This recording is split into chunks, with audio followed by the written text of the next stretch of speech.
मांगने आए थे, लेकिन उनको लंबी छुट्टी दे दी गई। जी हां, और आपके साथ इस बुलेटिन में मैं हूं मदीहा मसूद। आज की सबसे बड़ी खबर सिर्फ 92 न्यूज पर। वजीर खजाना इसहाक डार ने इस्तीफा दे दिया है।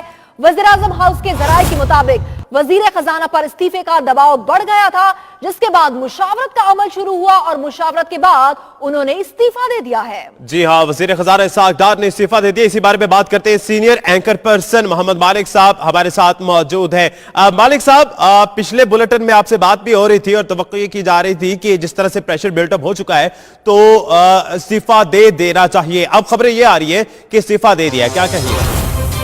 हाँ जी बिल्कुल, मेरी भी बात हुई है एक दो बड़े इंपॉर्टेंट लोगों से। उन्होंने कंफर्म किया है कि ये डेवलपमेंट बिल्कुल ठीक है।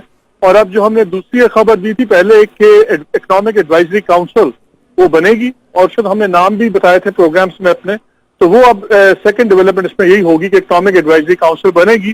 सिर्फ उसमें एक अभी जो चेंज पता ये लग रहा है कि हमने पहले कहा था कि शायद उसको हेड करेंगे डॉक्टर इशरत हुसैन, लेकिन अब लेटेस्ट डेवलपमेंट के मुताबिक बताया जा रहा है कि उसको हेड भी प्राइम मिनिस्टर खुद ही करेंगे और उस पर किसी minister of finance, state of finance, minister of state of finance वाला शायद कोई नॉमिनेट नहीं होंगे और प्राइम मिनिस्टर खुद करेंगे। ये बहुत अच्छी डेवलपमेंट है, बहुत डिलेड है, अगरचे बहुत देर से हुई और जितनी शर्मिंदगी होनी थी, जितना नुकसान होना था मैशत का और तमाम सिस्टम का, वो बराबर अपनी जगह है। लेकिन चलें, अब हुआ तो सही।